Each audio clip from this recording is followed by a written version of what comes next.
Greetings to everyone.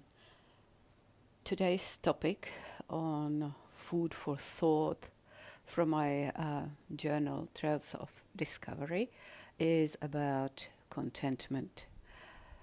As I'm recording this, or as I was recording this, I was sitting outside among my horses. Little brother was keeping me company. It was a very hot and steamy day with about 35 degrees Celsius. Sun was pelting on us, and it was I was being bitten by ants and various insects. That's the thing about Australia, or specifically probably Queensland.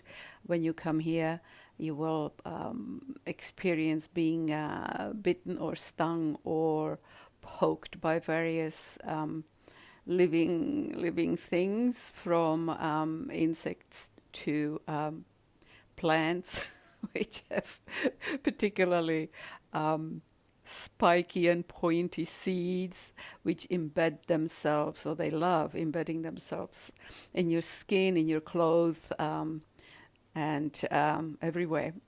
so, so that was my experience of the recording, and definitely there I was practicing contentment. How are you all? How is everybody doing? I hope this little video will find you in a good space, physically, emotionally, and spiritually. So, contentment. What do you think? To me, contentment has to come from within. You can travel to the most beautiful places in the world, but if contentment is not within you and your soul is not peaceful, then even the most beautiful place in the world, even the most pampered life, will not bring you peace. New beautiful things will become old, and you will not even perceive them anymore. And the pampered life, you'll take it for granted. So to me, contentment together with a peaceful soul goes hand in hand with gratitude and humility. Interestingly, when I was contemplating contentment, I had the opportunity to listen to some Czech broadcasts, which were sort of touching on this topic. And one of the Czech healers was talking about being most content in probably the most taxing and most uncomfortable situation. He had a health condition. He was involved in an accident where both his feet had to be amputated. And he was saying that the most strongest contentment that he experienced, together with gratitude and humility, was when he finally felt or realized that there was 1 minute when he was without severe pain. Another Czech pilot who actually survived, he was flying in an air show, and he was hit by another plane from behind, and he survived his plane crash, where all the bones in all his extremities were either fractured or shattered, plus his pelvis was shattered. Said that his most content he felt was when, after 2 months of of surgeries, operations, and healing, he managed to walk on his crutches and go to the toilet and actually performed the act of emptying his bladder and bowels by himself without assistance. So in these sort of extreme cases, contentment, happened, and it sort of shoves a bit of a mirror and puts things into perspective of what we take for granted often and what we, can be quite, we just think, yeah, that's a normal thing, that's an everyday thing. But for some people, this can become the main source of contentment and even joy. So obviously these examples are extreme, but there are people that I met in my life who lived in very, very basic situations, basic environment, yet they were more content and grateful than many people who I knew who lived in luxury. On this photo, the story goes like this. With quiet contentment, this filly grazes within the boundaries of her territory. The familiarity of this environment and the companionship of her small herd provide her with safety and security. And within the reflection, we sort of talk a little bit about greener pastures on the other side of the fence that can be a positive source for motivation and progress. On the other hand, they can be also a source of discomfort and unhappiness. So, what do we call contentment? That's one of the questions. The other one is, what aspects in my life am I content with? And how does the concept of greener pastures on the other side, what does it mean to me? I'm not here to teach or to coach or to mentor anyone, because we are all on our journey and on our little paths. More so than anything, I would like to probably share the sources from where I've learned about my contentment and how to practice it and how to help it to become part of me. So in my case, I always learn from the animals and from the living and, non-living nature, I guess. So here we go. There was another talk somewhere. There was a coach having a bit of a lecture on development, personal development, and so on. And a question was given to that coach. And the person who was asking the question was saying, it's probably a really stupid question. I really don't even want to ask it. But the coach said, I'll just ask and leave the judgment to me. And that person asked, why is it that dogs, when they, when they are in a car and the car is traveling and the dogs have their head out of the window, why don't they mind all the flies and insects and dust that hit their face and end up in their eyes and ears? And the coach said, well, that's probably the best question that I've been asked. And the answer is, because the ride is worth it. So that's a bit of a metaphor for contentment, and anybody can take out of this whatever anybody wants. The other story that I'd like to share here is about a horse called Friday. It's from the book by Gawani Ponyboy, a First Nations North American person who wrote a book, I think it was of women and horses. And in that story, the author is talking about her horse, Friday. And Friday was sort of contentedly, happily living within his pasture. But one day, don't know what happened, and the fence got knocked down. Part of the fence came down. And Friday would be sort of walking around that fallen fence, still within the boundary of his pasture. But always in the evening, he would get across the fence, and on the other side of the fence, and there he would run and jump and neigh, and of course graze a little bit as well, and then after he had his little run and jump and neighing and playing and just kicking up his heels, he would return back to his familiar pasture and go back to grazing contentedly.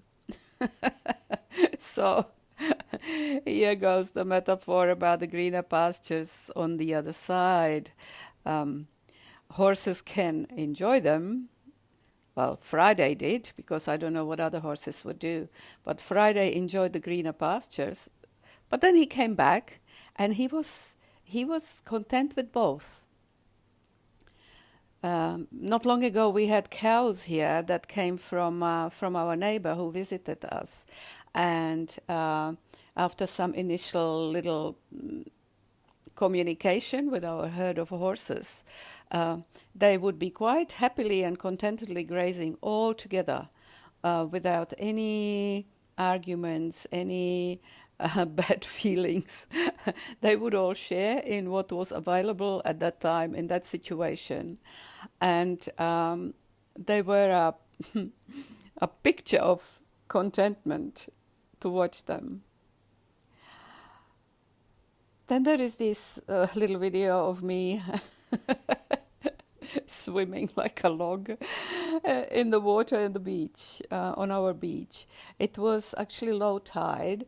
The water was only about, 70 centimeters to 1 meter high. Yet I was laying on the surface, the water was carrying me, it was raining, and I was content with the little bit of water that I was floating on. Simba and Missy, they were just running, walking around me quite happily and contentedly in that water. They played together a bit, and I just, there were two ways to look at it, two angles that you can look at it. On one hand, it's raining, it's windy, there's little water, so I can't really swim in it, and there are nicer beaches elsewhere, so why do I come to this one? Or, of course, there is the choice to come to the point where one is just laying on the water, being grateful with that I actually had something that I could drive with, a car that I could drive with to the beach, that I have healthy legs that will carry me to the water, that I can lay on the water and enjoy the touch of the water on my skin, the droplets of rain dancing on the surface, that I could see all that, because all this can be taken away from us. So I try to choose every day to be humble and to be grateful for the senses that I have, and that I can choose to enjoy life that is given me, enjoy everything that life brings to me, to feel the wind on my face, and to feel the rain on my legs, and to feel the sand pelting my feet in the wind. So another thing is the radar. So I'm just talking about little everyday things that I experience. And you all are living in different situations. You're all living in different environments. You're all living in different circumstances. So it's not like, yeah, everybody do what I do. No way, that would be bullshit. I don't mean, to as I say, I don't mean to preach. I'm just sharing what I'm practicing and what I'm trying to do every day, and it becomes more and more part of me. So another thing is the radar, the weather radar, all right, and weather forecasts. So as I already mentioned before, we here live in a place where it's more dry than wet. Even we had 3 years of La Nina now, and yes, we had good rain and so on. But if it's just, if that index would be on neutral, we would have very little rain. So we came to almost worship water. And the weather radar, has a great sense of humor because it will show this big cloud coming, and we get our hopes up and we think, ooh, rain will happen, storm will happen, yay! let's get all the barrels out so we can catch some water and so on. And then I look at the sky and I think, well, hold on, that radar doesn't seem to go hand in hand with what's happening in the sky. And then obviously we look at the radar half an hour later, and all the cloud is fizzled out and the rain is gone, and no water, no rain. So again, one thing is bloody place here, it's awful here, it's always dry, and when will it rain, and become discontent, and then become the victim of overthinking everything, and the victim of feeling victim of the environment that seems to be really all against us all the time, and that this is all bullshit, and me like a little ant standing on the ground with my fist towards the sky saying, you bloody not raining again, what's going on? Or on the other hand, to say, well, if it's not raining, maybe I can go and do some gardening, or maybe I can go and read a nice book inside and enjoy whatever I'm reading. Different things. Just not be bitter and twisted about the lack of rain. Of course, what happened last night, my son texted me and said, a big storm is coming at you. I said, yeah, really? And he said, yep, the radar says a big storm is coming. So the big storm came and it hit the town. That's about 30 kilometers from us. But here we got rain. We got rain, and again, we got good rain. I was really, really happy with it. But when I texted my son and said, yeah, we got 30 mils of rain, that's wonderful.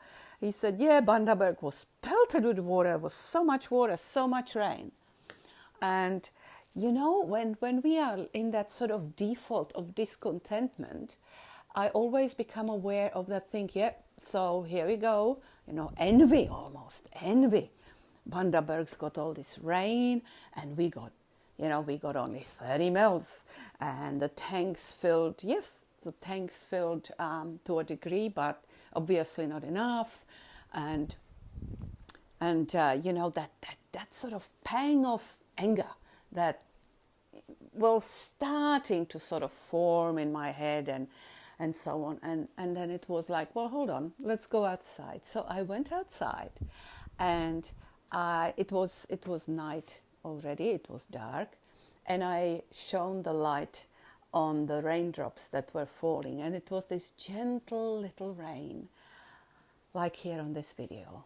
And I just stood there, not thinking, and all I felt was that rain, and all I felt was gratitude that my eyes can see those raindrops dancing in the light of the torch, and be grateful that actually we were protected from there were some quite damaging winds as well. And then what came to mind from somewhere, wasn't my thoughts, was, well, if there is too much water, if there is a very heavy rain, it just flows away, and it doesn't even penetrate the soil, and it can cause erosion to the ground, and you've been protected from all of that. So gratitude, humility, because a greater wisdom out there somewhere said, well, you don't need erosion. you don't need the water just flow away and disappear. What you need is a nice, gentle, penetrating rain that will water your garden, that will water your farm, that will, bring some water into your dams, but will not cause any damage. So who was wiser? In our case, nature was wiser. God was wiser. We were protected. So again, I learned to kind of bow my head in gratitude and be like the animals, because the animals, you could hear the concert of frogs. This morning you could hear the butcher birds and the magpies singing, and everything is green again. And just to be happy with that, I can content that I can see this beautiful green pasture around me, and not think about what will be next month or in 2 months' time, because as Jesus says, tomorrow will take care of itself. I'm aware that living in this materialistic society and day and age, some people may now say, yeah, well, you've got it good, you've got it easy, you can afford to be content on your little land away from neighbors in sunny Australia near the ocean, without the pressures of everyday life, without the stresses and anxieties of performing and having to outperform yourself every day in a job you hate because you have to feed the family, to pay the bills, work till you drop for the roof, to pay the roof over your head, and so on and so forth. You can afford to sit comfortably in your garden among your zucchinis, be smug in your contentment and slowly petrify until you become a garden gnome. And indeed, I feel in this day and age, specifically for young people in this materialistic society with its demands, and they, acknowledge that they have a long journey ahead, and it's not an easy journey, but it hasn't been an easy journey, or it isn't an easy journey for any one of us. I've been there, done that. I lived in a dictatorship. I lived in relative, poverty or very simple environment when I was a kid. And I went through traps and was trapped in, being arrogant, sarcastic, cynical, trapped in my own pride, prejudices, drives to achieve and overachieve, and the need to impress other people, to own things that have then proved pretty much a meaningless glitter. So, as I aged, I have come to realize that I have become, like in the course of things, I have become nothing but a slave to discontentment, and thus a slave to the system. because discontentment causes not so helpful thoughts and then not so helpful emotions. It brings stresses. It causes anxiety and anger sometimes. It can be a source of depression, a source of distraction of friendships, relationships, discontentment with the environment, what's around me, and so on. And only of late I realized how lucky I was in my life. And things that I was taking for granted, such as love of my family, help that was always came at the right time, and help from family members, from my son, meeting wise people along the journey who inspired me. I became grateful that I actually was born, because life is a gift. I learned, and I'm still learning actually. Don't get me wrong that I arrived. Okay, this is not necessarily true that I arrived. I am still learning, still finding that contentment within myself, but I came to appreciate it, because contentment brings peace of mind and a peace in the soul. And then again, it's like a magic circle, because with contentment, gratitude, and humility, one achieves a peaceful soul, or peace within oneself, and that sort of quietness within oneself, and that in turn generates again more contentment, less need, less want, and be less precious, take oneself even less seriously. Sometimes have a laugh at oneself. That's really I'm having lots of those. So I would like to maybe conclude this by saying, for myself, again, this is just how I have it, how I see contentment, how I try to live contentment, find contentment within myself, and work on it, nourish it. So this is by no means a blueprint for everyone. Everybody has to work their journey, has to take responsibility for themselves and their choices. And yes, we do, life can be tough and life can be hard. But it's like, when you find a diamond and you put it through the ringer, or you find a rock and then you put it through the ringer, and then it becomes this nice pure diamond. So that's contentment to me. So sometimes we need to also be put through the ringer a little bit.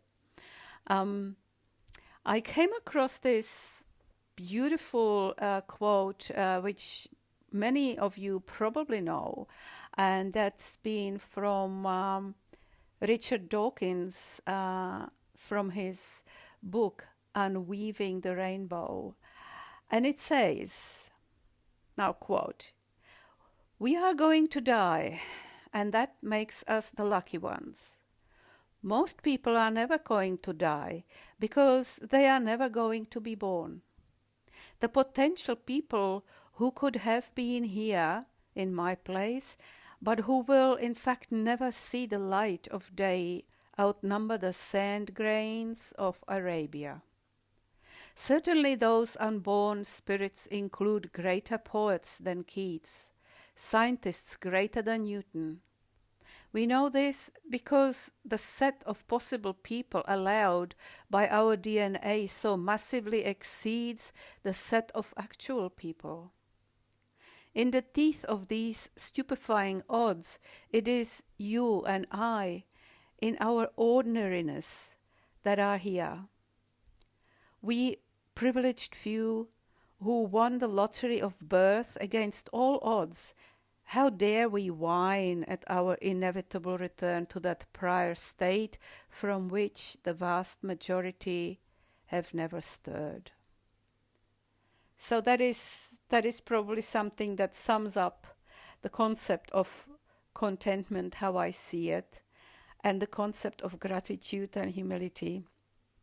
Gratitude of being born and being able, despite its challenges and sometimes real great difficulties, live this wonderful life, enjoy its gift, and be part of this incredible show of the universe. All the best to you all, and we'll hear each other again.